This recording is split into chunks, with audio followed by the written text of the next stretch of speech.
It's 1 o'clock. Yes, it's 90.1 FM, Stony Brook. Also at W297BM, Stony Brook, and also 107.3. And of course, the WSB FM. Yes, it is now time for Play It Forward. Yes, and Kurt will be the monitor for today. He'll be heading it up today, right? Anyway, I won't say any more. Kurt, are you there? Here, Wizzy. Thank you. Hello, everyone. I'm Kurt, and you're listening to Play It Forward on WUSB Stony Brook, 90.1 and 107.3 FM. Happy Friday, everybody. Happy Earthquake Day as well for those of you who are out there feeling a little shook up. Alongside me are my co-hosts and fellow advocates of Play It Forward, Sanjana Iyer, Kristen, Lily, and Lizzie today. Momentarily, we will introduce our guests, two of the WAMs, Warrior Angel Moms, Carole Trottere and Paulette Phillippe. Shout out to Lori Carbonero and Claudia Frizzell, who could not be with us today, but I know are with us in spirit. And I'm going to pass the mic to Sanjana for a closer look at what the Play It Forward project is all about. Hello, everyone. Thank you guys so much for tuning in. The Play It Forward is a nonprofit that raises awareness, educates, and advocates for the fentanyl opioid crisis with a focus on prevention and recovery through peer-to-peer advocacy. So on our show, we bring in guests from the field of addiction, people in recovery, and more, and we discuss things like illicit drugs, fentanyl, and substance use disorder. And toward 2 p.m., we shout out some welcoming and accessible resources, so tune in. We broadcast from Stony Brook University's radio station live every other Friday from 1 to 2 p.m. Eastern Standard Time. And we are now live streaming our previous episodes on Spotify podcasts under Play It Forward and also on our YouTube channel at the Play It Forward Project, where you can listen to our previous shows on the go. And be sure to follow us on Instagram at sbu.playitforward. And lastly, I'm excited to say that Play It Forward is a new club, so definitely come check us out. Whoa. Yeah, I know. We're trying to continue and expand the advocacy on campus, and we would love to have more members, so feel free to come aboard. Presenting next is Kristen, who will share a few facts about fentanyl. Hey everybody, I'm Kristen, and here's a few facts. Fentanyl, a highly potent synthetic opioid, is 30 to 50 times stronger than heroin. As little as 2 milligrams of fentanyl has been killing many people every day. 2 milligrams of fentanyl is just enough to cover Abraham Lincoln's nose on a penny. This deadly opioid kills one person on average every 11 minutes or over 200 lives each day, making it the leading cause of death for adults ages 18 to 45. This is similar to a commercial jet crashing every single day. Without further ado, here's Kurt to introduce our guests.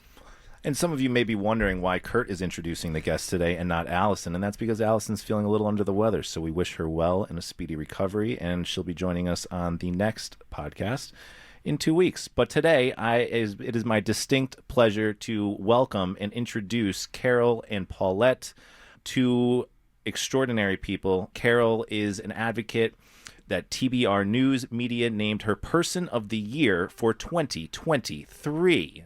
Would you believe that? And her important work in the field of drug addiction awareness. Carole lost her son, Alex, to a heroin-fentanyl overdose in 2018 when he was just 30 years old. Paulette is another amazing advocate and is the founder of Gabriel's Giving Tree. Paulette lost her grandson, Gabriel, to a drug overdose in 2010 when he was just 15 years old. On behalf of the Play It Forward, I would like to warmly welcome both of you. Thanks Carole, for having us. Thank you. Carole and Paulette, would you like to tell our listeners a little bit more about yourselves? You want to take it away, Carole? First. Yeah. Well, first of all, I was one of 12 of the People of the Year, so it's not quite as exciting. But thank you for mentioning it. I'm a parent advocate. I have met Paulette and Lori and Claudia that you mentioned a year and a half ago, and they had already been in the advocacy job for many, many years, so I'm kind of riding on their coattails. And I spend most of my time, my free time, working on advocacy, education, awareness. And right now, I'm really focusing on the fact that I feel, especially our elected officials, are not focusing on the fentanyl crisis right now. So that's basically my goal for 2024, is trying to, as I say, keep it in everyone's face, because we need that. It's not getting better. are we making tiny little strides, which we can talk about later? Yes. But I feel that a lot of people, all right, there's a lot going on in the world right now. I get it. I say that whenever I meet with an elected official. I know you got several wars, you got inflation. I get it. I read the newspaper. Mm-hmm. But we have a war on our own home exactly. front, and in our own territory. When a whole generation is dying, all those other problems become very insignificant. Mm-hmm. So that's what I'm working on now, and trying to keep it in everyone's face. It's not over. And I'll hand it over to Paulette. Thanks, Carole. Hi, my name is Paulette, and I hate mics. Yeah, I want to hear that big booming voice of yours. All right, well, we'll work on that. Yeah. I have a son who's in recovery, but I have a grandson who I still have, but he's not physically here. I lost him to heaven in 2010, actually April 22nd on Earth Day. Oh, wow. So right around the corner. Right around the corner, yes. And he actually died of a fentanyl overdose, which in 2010 no one really heard of. And we tried very hard to let people know how strong fentanyl was, but nobody wanted to listen. One of the things that was very difficult for our family is not only losing him and going to the hospital and holding his hand, was also realizing that we needed to pay for his funeral expenses, and finding out that there was so many expenses before he passed that we really also needed to figure out how to pay for it. Yeah. Well, it's such a sudden thing and such a monumental really cost. And our credit cards were close to maxed out. Right. And that really touched me deeply, worrying about that. I was actually at Hope House one day, and Lori and Claudia were there, and there was a family that were unable to have anything for their daughter, I believe it was. And I watched Lori and Claudia go to Father Frank and ask to have a ceremony for this family's, and also to go to someone else to do a GoFundMe. And I had this idea it wasn't Gabriel's giving tree at that time, but the seed was planted.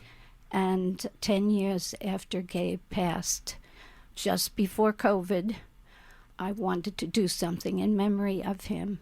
So I asked his dad about this, and he said yes. And then I asked Claudia and Lori and his dad, and also Claudia Ragney, to start this Gabriel's Giving Tree. Lori named it. It's great. Love it. And now we've helped 38 families. It's amazing. Absolutely amazing. That haven't been able to put their loved ones to rest without this gift of people donating and helping us. Wonderful. So that's well, you both do extraordinary work, and we have a lot of questions today. We have some student questions. I don't know if Sanjana wants to kick it off, maybe, or... Yeah. I mean, I think, can we talk about FAD? I know that is coming up. Can Yes. you guys tell us a little bit about Fentanyl that? Awareness Day. Yes. Only the insiders call it FAD. That's but right. Thank you for knowing. Well... So when is it? We'll start with that. It's Tuesday, May 7th is National Fentanyl Awareness Day. So as I said, my goal for 2024 is to keep it in everybody's face. So we have some really exciting plans. We have a list of speakers for a press event. So I'll start with the morning plans. For people that like to get up early, I have a spot on Route 347 because I wanted to keep it kind of local to where most of us are from. Yeah. And from 7 a.m. to about 9:30, we're going to be out there for the commuter traffic with some signs. Great. The signs say, "Did you know it's Fentanyl Awareness Day today?" And that's the corner of 347 and 112, right? No, we changed it, Okay. Kurt. It's going to be on 347 near Brookside Drive, Okay. Brookside Drive. It's actually a little auxiliary parking lot for Blydenburg Park. Yes, it's I know where that is. It's a little dirt lot that's Yep. very nondescript. I thought it's a good place, safe place to park. Mm-hmm.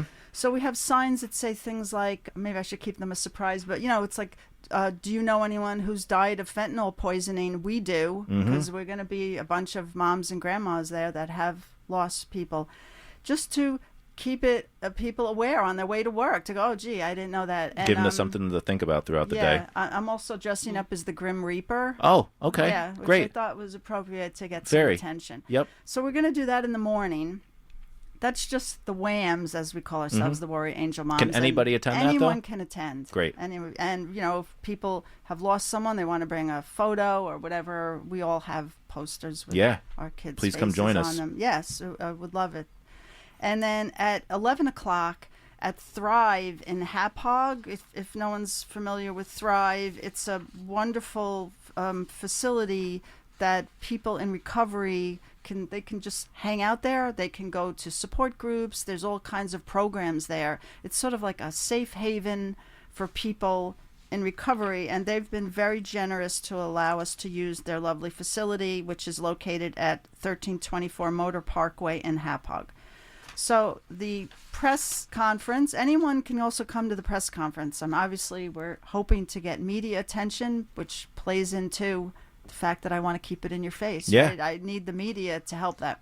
So we have, I don't know if I should leave my most exciting guest for last. I'll start at the bottom. But anyway, obviously we'll all be there, the WAMs, to talk. Kurt, you're going to be there as a speaker. Yes. We have Rich Buckman from Long Island Recovery Association, Anthony Rizzuto, director of Seafield Center, Jeff Reynolds, Dr. Reynolds, president and CEO of Family and Children's Association, Robert Kent, who previously served as the general counsel with the Office of National Drug Control Policy under the Obama administration. Awesome. Wow. It's heavy hitters. And yeah.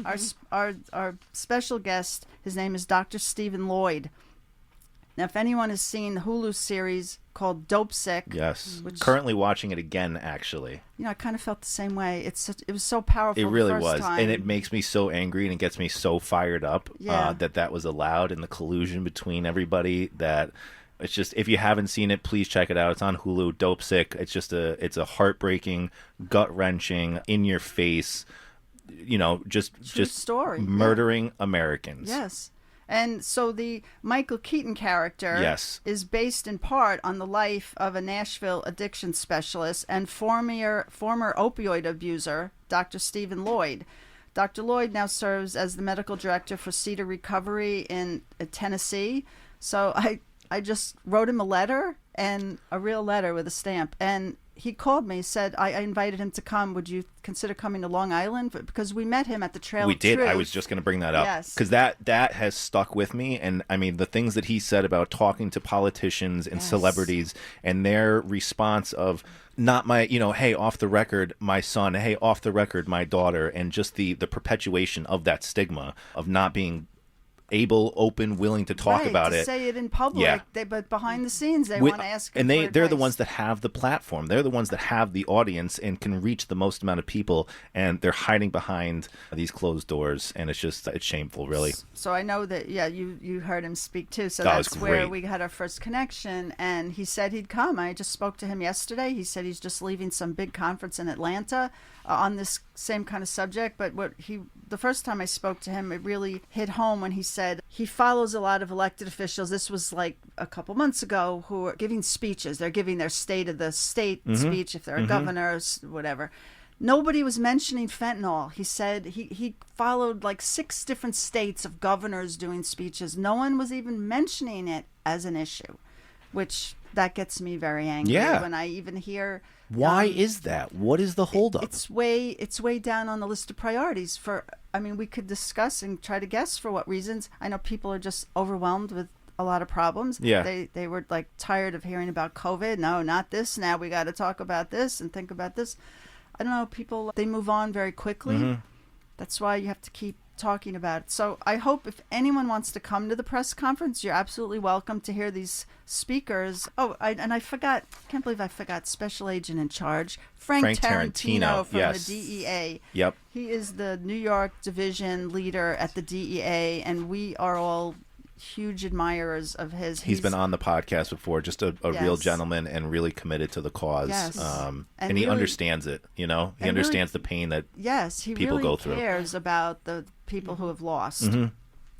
So I think it's going to be hopefully a great opportunity. I'm hoping the media will attend to help spread the word. Yeah, yeah. Great. Thank you. We do have some other members of the student panel. Lily, do you want to take it away?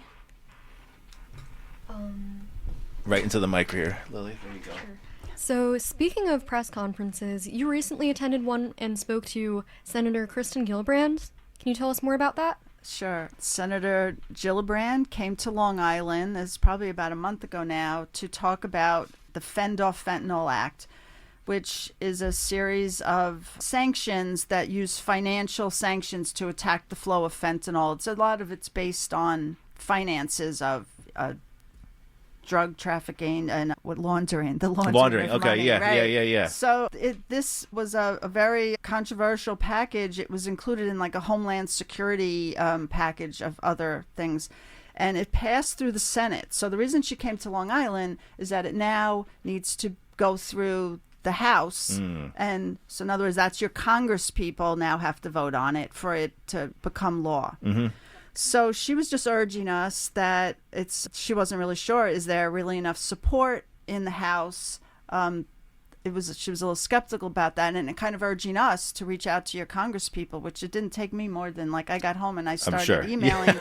So that's what we've been focusing on, trying to meet with some elected officials, and I'd be happy we can go into that later about best ways to do that. Yeah. But we've already, a small group of us, went to meet with the new Congress, Tom Suozzi, in Glen Cove. He was very hospitable to meet with us, and I know I think he was barely in office 3 weeks. You're already bum rushing him. Yeah, and, that's great. We talked to him about this, asked him would he please sign on as a supporter, would he try to be a leader on it to try to get other Congress people. I mean, these kind of things should not be partisan issues.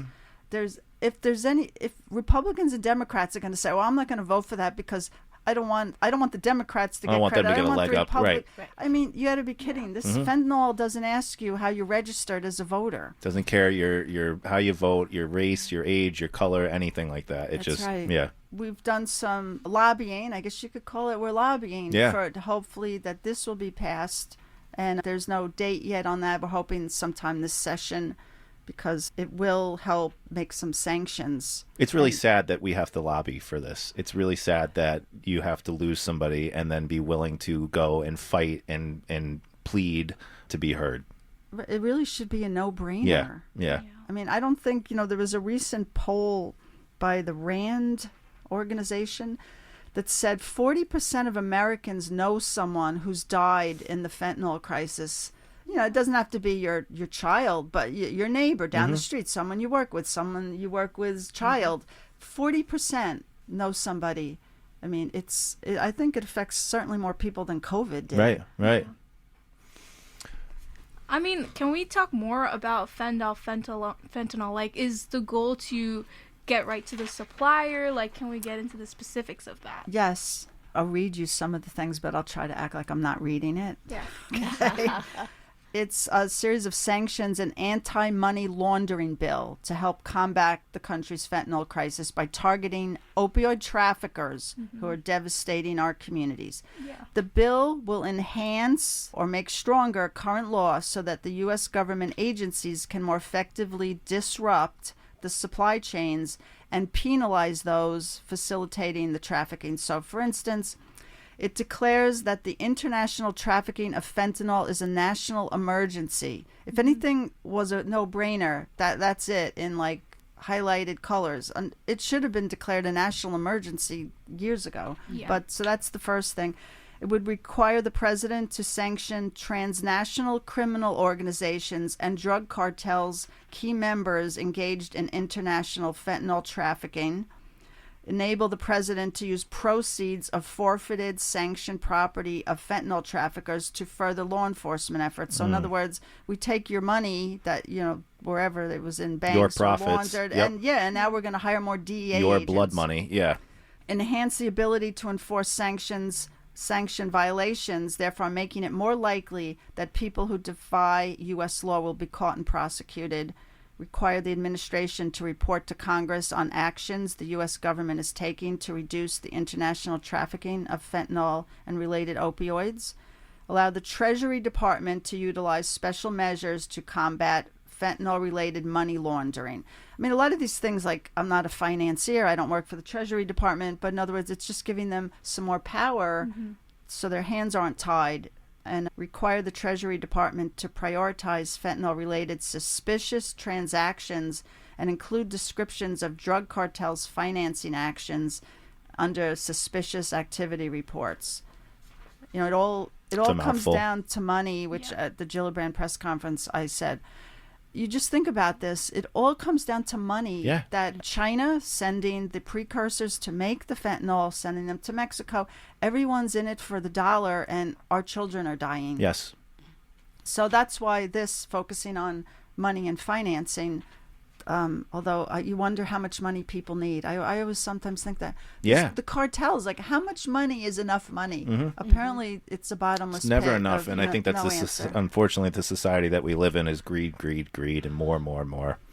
Absolutely. But we are coming up here. Well, we got time for one more question, actually. Let's do one more question before the mid-wrap. Kristen, would you like to take it away? Take it away, Kristen. Well, personally, as someone that's not very informed about the, fentanyl crisis, how can other students like me or people in the world get involved and start supporting something so, impactful on someone's life? I'm going to interject there, and if you are a Stony Brook student and you are looking to get involved, then we have a great club on campus, and that would be a wonderful way to learn more, to get involved, to have your voice heard. And like Carole just said, 40% of us know somebody that has, whether it's a neighbor, whether it's a loved one, it could be anybody, but we do know people. So if you are feeling compelled to get involved and try to make a difference in this very important cause, please join us at the Stony Brook Play It Forward Club.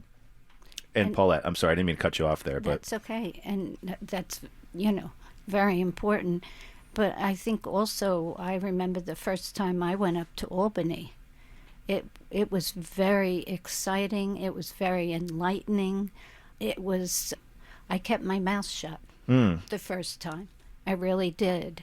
And I learned and I watched. And I also saw how not only was it moms and dads there fighting for our kids, but there were social workers there fighting for change. They wanted to help our kids. And the next time I went, I was able to tell my story. And that's really important. They listened to our personal stories. They also want statistics. They also want to know how to present it so that they can fight for us. That's another thing that I figured out in going. I think it's learning. I've learned so much from Carole that even going up to Albany for so many years, she's done this so many years of her life. And I think it's being around people that know what they're doing. It's being around people that are open, willing to be open about this and willing to have those difficult conversations, which, is unfortunate that we have to. But, in order to make this better, we have to have those conversations. Yep. So we are now at our mid-wrap, and by now almost everyone has known someone who has died this way. We must remember that these deaths are preventable. Each one of us has the power to make a difference. To all parents, we understand these conversations can be challenging, but do not fool yourself into thinking, not my kid. Let's equip ourselves with knowledge, resources, and empathy for those for these crucial discussions with our kids. And to everyone, talk to the people you love. Your words and support can be life-changing. It may be the most crucial discussion you'll ever have with them. One pill will kill. And I would have liked to have played a song for Allison, Creep, but we could not find the clean version. So unfortunately, or fortunately, in honor of the earthquake, Carole had a great song that she wanted to play. Carole, would you like to introduce it? Oh, Jackson Brown's The Pretender? That's not in honor of the earthquake. Oh, the earthquake. That's not in honor of the earthquake. It's okay. Oh, it's Carole King's. It's Carole King's The Earth Moved. I was singing it all morning. Nice. Thank you for playing it. You are listening to WUSB Stony Brook 90.1 and 107.3 FM.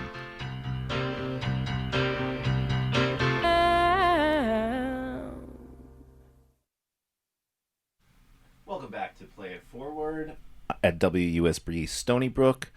I'm happy to have Carole and Paulette with us today. Let's pick up right where we left off with some more. Well, actually, we have a question for the students. So, Carole, would you like to lead this? I would love, with this room full of young people, the young Stony Brook students here, I would love to know what would motivate you to get involved in this issue, because it can't always be that you personally suffered that.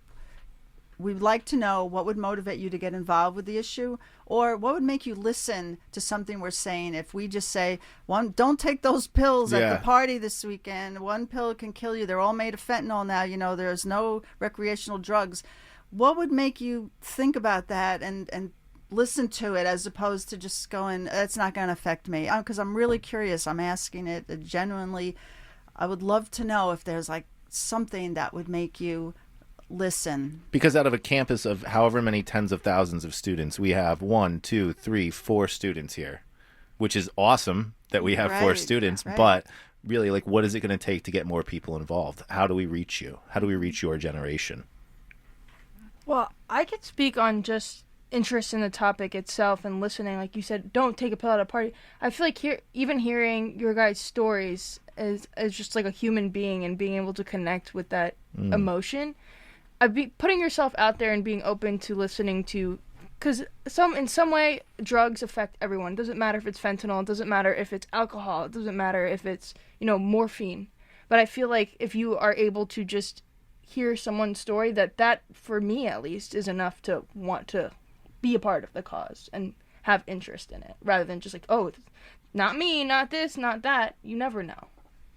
It's a really good point. Thank you, Kristen. Yeah, I was talking to CPO, the Center for Prevention and Outreach at the school, and that's a conversation that they always have, because their goal is to educate students and raise awareness about these issues. And I think we were talking about just having more maybe creative events, or events that sort of bring people over. I feel like Play It Forward is perfect for that. I think the reason why we have people here today is because it's a radio show. That's so unique. That's such an amazing opportunity on campus. You're not going to find that anywhere else. And that brought people in to say, hey, what is this thing about? Let's get involved. Let's talk about something like this. So I think if we can get people together and think of maybe a concert where people are talking about singing music, creating art about certain things like this, things that just sort of bring people in, and then once they're there, you sort of get them involved. And that's pretty much what happened to me, and now I'm involved in this, and I'm really passionate about this. So that's how I feel. So yeah, maybe the club is maybe it's intimidating. I was talking about this the other day with some people of maybe it doesn't feel like a safe space. Maybe it's affiliated with Stony Brook, so therefore you don't know, are there repercussions? Will I be judged? Will my peers judge me for speaking about this openly? But maybe the excitement of coming on the radio is something that people can get behind, and you're like, hey, I want to be a part of this. I don't really want to join the club, but I do want to come on, and I have some questions. Yeah. By all means, reach out to us. Check us out on Instagram, send us a message, send us an email. We'd be more than happy to take your questions and get you involved and offer some resources. Yeah. And also, I think the way you sort of approach it, I think I was having a conversation with one of our e-board members where we were discussing about maybe interviewing people in the SAC, asking them about what they know about this issue, if they've had any experience. And we were talking about how maybe if you just went up to a random person and you asked this, it is a heavy topic, right? Right. So people may or may not be intimidated, like you were saying, but I think we could be discussing overarching themes of things like mental health. Like, how do you take care of yourself? How do you support one another? How are you having these difficult conversations? And sort of starting from big picture things and then looping it down to this particular issue. So you sort of like wind through this chain of events and eventually you both get very educated on this one topic. Love that. Lily, anything you want to add? I certainly believe that we need to work on increasing awareness for those who may not know how grave the fentanyl crisis is. And we need to organize on campus, rallies, and clubs where people have a platform to continuously share stories of people who have personally struggled. Love it. Awesome. Thank you. Lizzie, anything you want to chime in? I'm going to put you right on the spot there. Yeah, come on over. Grab a mic. Come on down. Price is right. I think a really good way to get our generation involved would be social media. I think that's basically the way we all connect with each other. And I've kind of noticed we're pretty big on activism, especially on the media. It's easy to repost something versus dedicating your time to an event for an entire day. So I think that's a pretty easy, quick way to get us involved. Love that as well. Great ideas. Yeah, we need this every show. No, really, we have a great bunch of students here today. Very good. And we still have a few more student questions that I think we could probably... Yeah, please. Okay. Absolutely. All right. What we're trying to do with Gabriel's Giving Tree, a lot of the families that have lost a loved one, we find that the other children in the family may be susceptible to also having overdoses, or they may have a problem with being ignored, and not on purpose, but the family is trying so hard to help the one that they are hoping will get into recovery. And what we've been trying to do is what we've been doing is having family gatherings. Now, what do you think about that? Do you think that your age group would not be interested in going with the family to something like that? Do you think that some of the young people have been, and I'm across the board, might be desensitized to drugs and alcohol because of so many losses across the board? I can chime in on that real quick. Okay. But in terms of like in movies and even TV shows, I feel like our generation itself has become desensitized to a lot of things because we not only see it on the news and in real life, but we see it on things that we watch on a daily basis. And I feel like just speaking from myself, and I feel like the same could be said for a lot of others, it doesn't seem like it's actually happening. Like a lot of things don't feel like they're that important or impactful. And it's a really hard thing to kind of grasp because, like you said, we always are seeing these violent things or devastating things, and even ourselves, if we're struggling with mental health, it's hard to look outside of that. And I feel like that's what has isolated us all from each other and from these like issues. Kristen, that's awesome. I really can get behind that, and I completely agree with the desensitization and also just the overall attitude towards just alcohol alone, and how normalized it is to get blackout drunk. To it's the weekend, so I'm going to go out and I'm going to get drunk. I think that really speaks volumes to the direction that our society has been heading for quite some time, and I think that normalization just further encourages people rather than discourages people to do healthier things. There's nothing wrong with drinking responsibly, but there are other things that we can be doing and other activities that we could be engaging in other than going out and getting drunk on the weekends. And really, like, what does that say? We were talking about this. What does that say to our kids when at the end of the day we're coming home and going, I had a really long day, I need to have a drink? What kind of message are we sending to them? Just something to consider. I think we've really become desensitized over time. And this is something we've talked about in the show before, which is, having healthy coping mechanisms. But as a young person, when you are like practicing being sober, you go to a party and you're like, oh, I'm not going to drink tonight. Like there's a stigma there as well. It's like a reverse stigma, Yes. People are like, oh, like what's wrong? Do you have something going on? Like, why don't you join the rest of us? You know what I mean? It's so normalized that when you're doing something that's kind of, good for your health, it's good for your mental health, that's considered abnormal. Yeah. So it's definitely, how do you change the culture? Like, you know what I mean? Yeah. How can we as parents and grandparents help the situation with prevention? Do we need to start earlier? That we definitely need to start earlier. We definitely Yeah, I mean, my son was on the show a while back, and he, we need to have these conversations before it's too late and kids are trying them and overdosing. It's a 12-year-old, say 11 years old at the time saying that, and that really spoke volumes to us. Like, we need to have more candid, more open conversations with young kids. Yeah.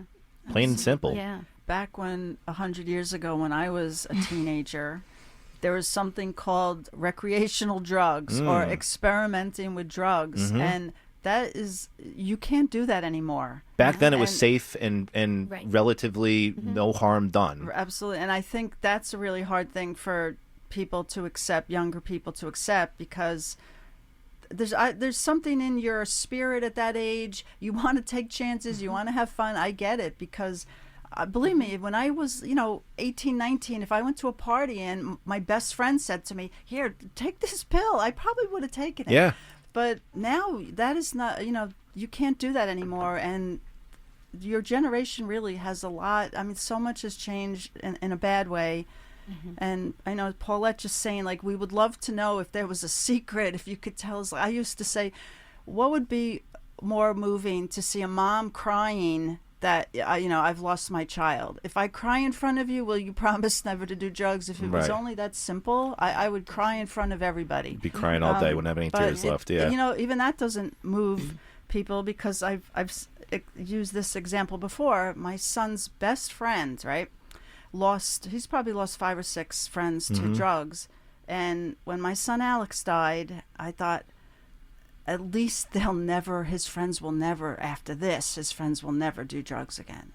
How could they ever think about losing Alex? And well, surprise, they still, of course, one of them still did drugs. Of course. So that's when it really sunk into me, like, what would reach somebody? And I don't have an answer. I don't have the answer. Because I think at that point, when we're trying to reach that person who's already engaged in it, we're too late. Too far and gone. their coping skills are the drugs. And I'm speaking, that's from experience. If I look back at my own use over the years and my own decline, it started off because I didn't have any healthy coping skills. And when I didn't have that, I turned to something that was very unhealthy, but nonetheless, it was a coping skill for me at that time. It numbed me. It got me through the day. It got me past whatever I was feeling. And over time, I didn't know anything else. So you could have come and you could have sobbed in front of me. And sadly, that would never have made it. I had that. I lost my entire family. I lost, my son, all of that. And nothing could stop me. So at that point, I think we're too late. I think that we need to get in there a lot earlier. Very good point. Very good point. And as something I noticed with my grandson and my son, I guess, was it's belonging. It's that feeling like that song that I mentioned by Linkin Park, Somewhere I Belong.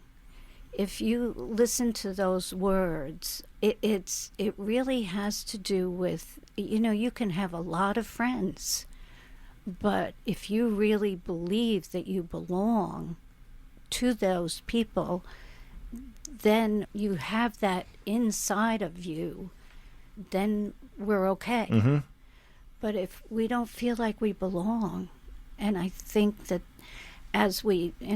you've probably talked about this already, but it's so important as a young one to really feel like they belong. And feel loved. Absolutely. And I remember I could be in a room of 1,000 people and feel utterly alone. Sometimes it makes you feel more alone being around people than if you were just by yourself. Yeah. Yes. Yeah. Yeah. Yeah. We're getting close to the end here, and we still have some more questions. So I know it flies by. We could do 4 hours of this and still not have enough time to cover everything. But did you have something you wanted to? Well, we wanted to talk about this wonderful, another idea of Carole's that is awesome. This wind phone. This Japanese man, I'll be really quick, spoke. He lost someone very dear to him, and he had this idea of putting a phone in a phone booth on a hill.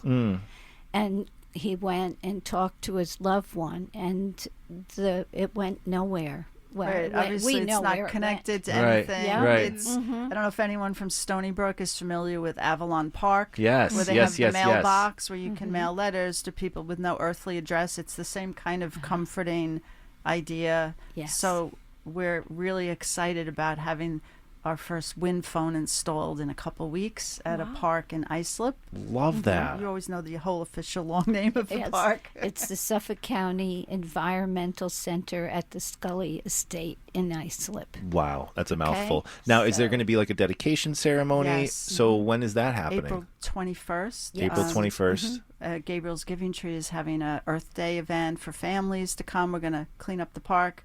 We're going to eat. We're going to have activities, and we're going to unveil the wind phone and make the first calls, right, Paulette? Love Yep, that. we are. And where can they find that information? Is it online somewhere? Is it? I believe it's at Gabriel's Giving Tree on Facebook and also FIST. Yeah. Great. Wonderful. And FIST is Families in Supportive Treatment. Yes. Right.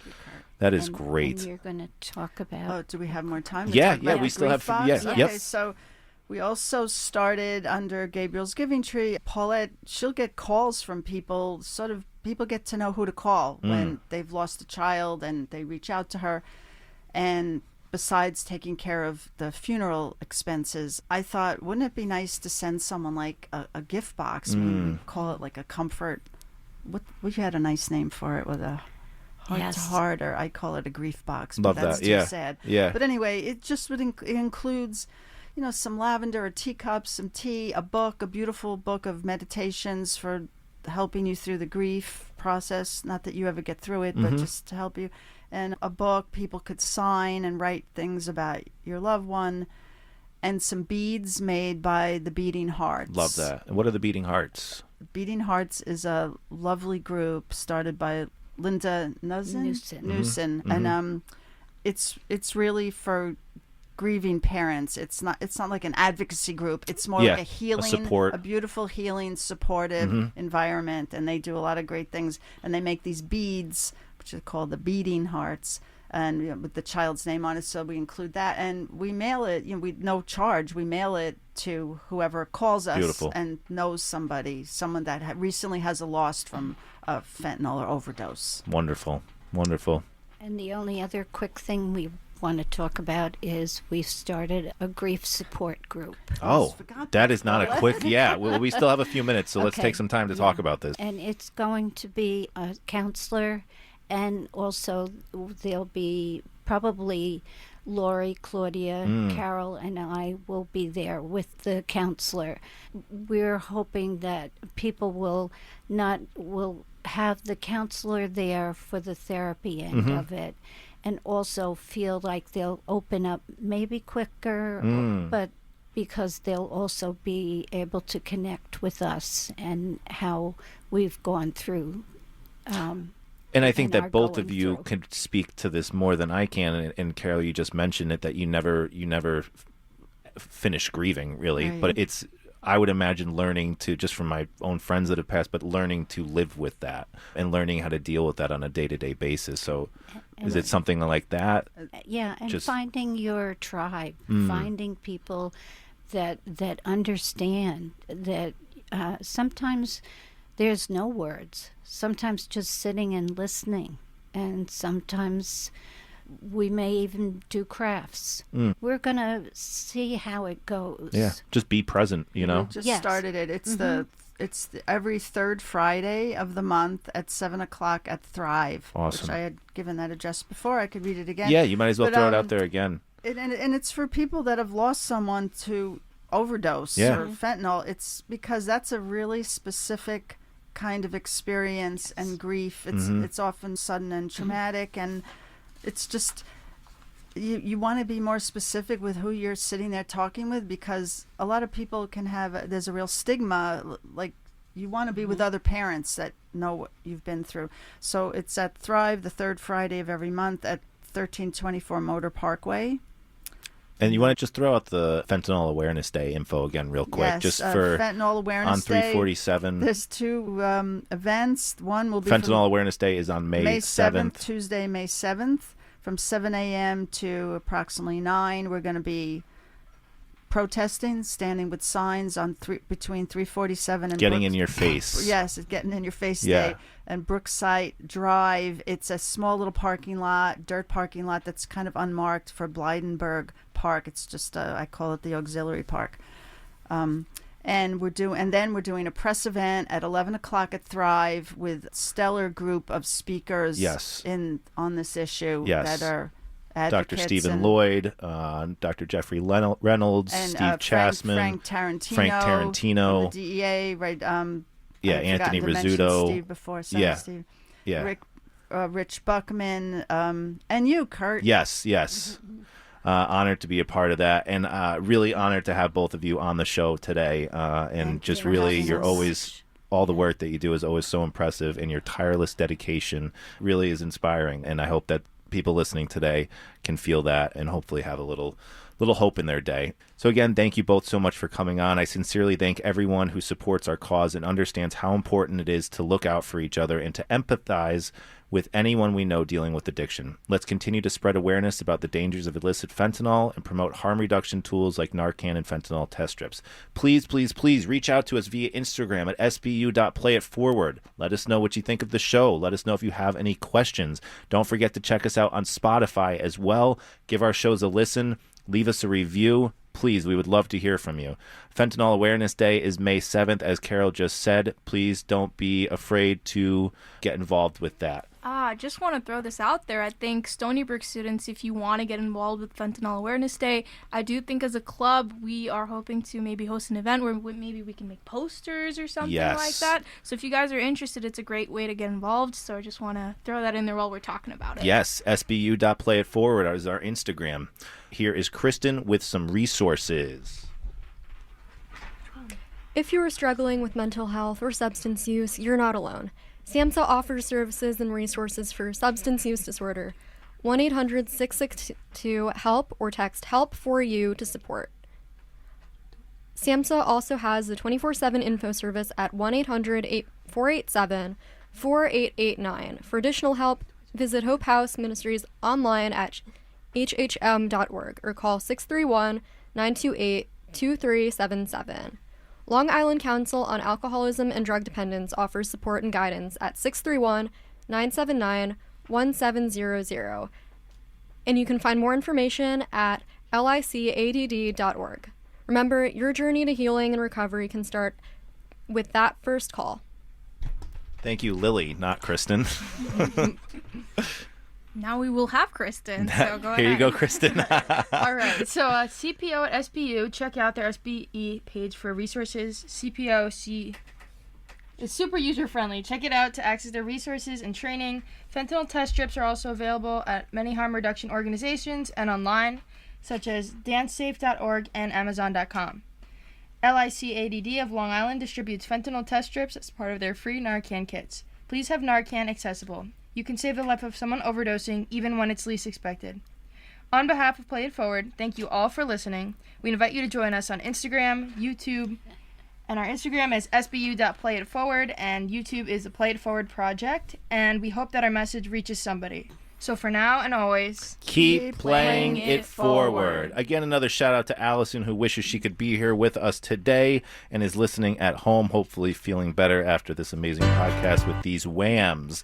This is Kurt of the Play It Forward Project. Tune in to our next show on April 19th at 1 p.m. as we will have my good friend Ann on the show, who lost her brother to a heroin overdose 5 years ago. Again, thank you WUSB, WIZZY, and my co-hosts Sanjana, Lizzie, Lily, and Kristen, and of course Carole Trottere and Paulette Phillippe. Carole requested a song. Carole, now is the time for your song. This is The Pretender by Jackson Browne, which if you've lost a loved one or a child or a grandchild, you understand what this song is about. You are listening to WUSB Stony Brook, 90.1 and 107.3 FM. Be well, everyone, and please look out for one another.